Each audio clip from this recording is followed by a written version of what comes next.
It was a cold, misty morning when Dougal first set his eyes on the creature. He had been wandering the shores of lochs, seeking nothing more than solitude, when a figure caught his eye. A magnificent horse grazing by the water's edge. Its coat shimmered, black as the deepest night, with the slickness of a wet stone after a storm. The muscles rippled beneath its skin, a vision of pure, untamed power. Dougal had seen wild horses before, but nothing like this. The animal's eyes, dark and inviting, glistened with a strange intelligence that seemed to beckon him forward. Without a second thought, he approached. His hand reached out, almost as if compelled, and the creature didn't flinch. Its touch was warm and solid, grounding him in a way he hadn't felt in years. Something in him, though, warned him to stay away, but that whisper was drowned out by the horse's intoxicating allure. Moments later, Dougal found himself mounted on its back, feeling the powerful rhythm of its steps. At first, it felt like freedom, like he had been granted the ride of a lifetime. The wind whipped through his hair, the shore blurring past as the horse galloped faster and faster toward the loch. But then something changed. The air turned thick, oppressive even. The horse's skin beneath him grew cold, wet, and slick like the surface of a dead fish. And then, without warning, it plunged into the icy depths of the loch. The water was freezing, suffocating, and he struggled to break free as the horse dragged him down, deeper and deeper into the blackness. His breath grew short, his vision began to fade, and just before the darkness consumed him, Dougal felt something sharp, something alive, tearing into his flesh. When his body was found days later, washed ashore, all that remained was his liver. Tonight, we are visiting the horrifying, now I'm going to try to pronounce this one, Each Uisge. So, hopefully that's what it is. But the Each Uisge is a creature of allure and horror, wrapped in the guise of a magnificent horse. To the untrained eye, it appears almost like any other horse, though its beauty is said to be unparalleled. Its coat can range from a deep, shining black to a wet slate gray, always slick as though fresh from the water. Its eyes, however, are what truly set it apart. They gleam with an unnatural intelligence, dark, watchful, and unnervingly human. It is these eyes that often first captivate the victim, drawing them in like a moth to a flame. Now, I'll take a moment here. You notice this isn't the first time we've got the horse water thing going on, is it? So either there's a lot of different ones of these things, or they're all the same thing. Just something to kind of chew on there. But the Each Uisge is the one of the creature's forms. It is a shapeshifter, capable of taking the form of a man as well. In human guise, it is said to be striking, often appearing near lochs or by the shore, clothed in wet garments that cling unnervingly to its frame. No matter what form it takes, there's always something off about the creature, something not quite right. Its skin is a little too slick, its movements too fluid, as though the water still clings to its very essence. In some tales, its true form is revealed in its monstrous transformation beneath the water.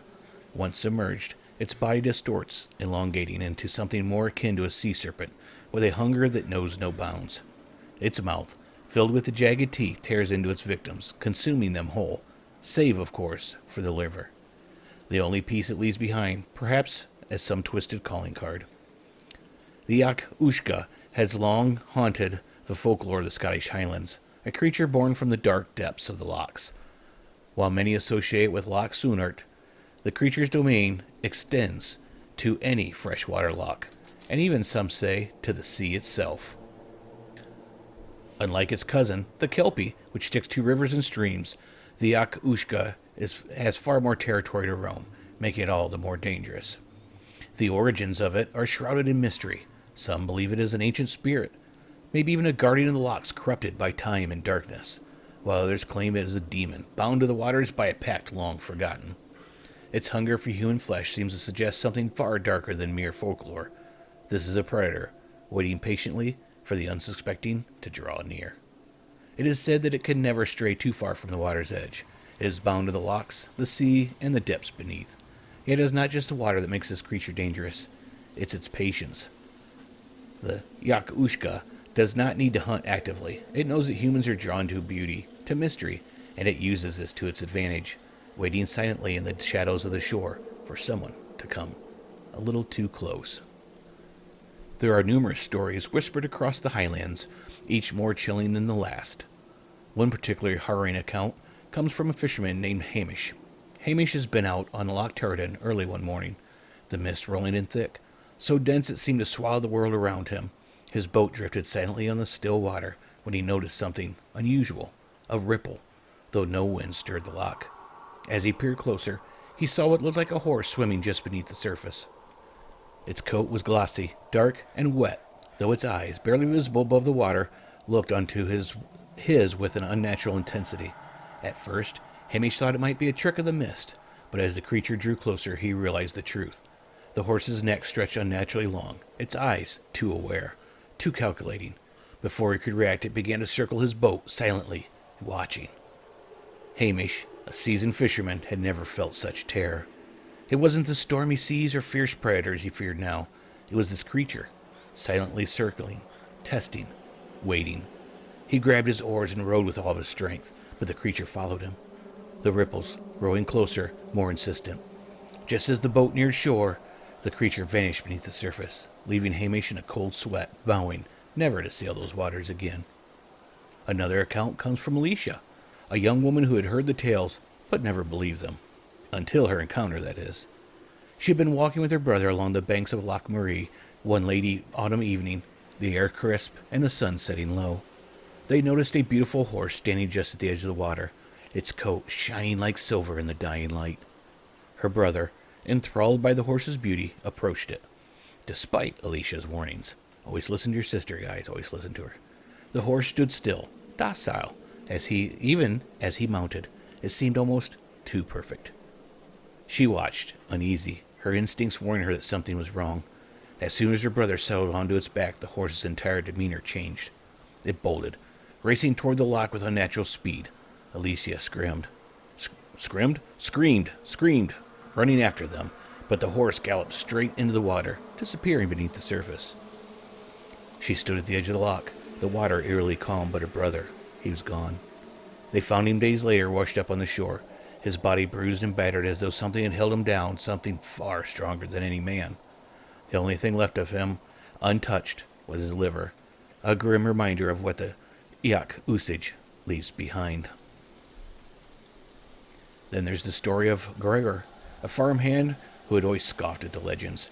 He heard of the Each Uisge from his grandmother, but like most tales around the fire, he dismissed them as mere superstition. That changed one night when he was returning home from the village after an evening at the pub. The road wound along the banks of the Loch Lean. As he walked, he noticed a man standing by the river's edge. The figure was tall and lean, with long, dark hair slicked back as though he just stepped from the loch himself. Gregor, fueled by drink and curiosity, approached the man, calling out to him. The figure turned slowly, and Gregor could swear he saw something wrong in the man's eyes. Too dark, too deep, just like the loch itself. The man beckoned him closer, but Gregor stopped in his tracks. It was then he noticed the man's clothes, though fine, were completely soaked, dripping with water that seemed to defy gravity. Gregor turned to leave, his heart pounding, but when he looked back, the figure was gone. Only the sound of splashing water remained, echoing across the loch. The next morning, Gregor returned to the spot and found deep hoof prints leading into the water, though no horse had been seen in that area. From that day on, he never walked alone by the lochs, no matter how safe they seemed. Finally, there's the chilling tale of Eileen, who as a child had a narrow escape. She had been playing near the shores of Loch Ness when she saw what appeared to be a beautiful pony, its mane flowing in the breeze. Being young and innocent, she approached the creature, hoping to pet it. The pony stood still, waiting as if inviting her closer, but as she reached out, her mother's scream broke through the air. Eileen's mother, having heard the stories passed down through generations, rushed towards her, pulling her back just in the nick of time.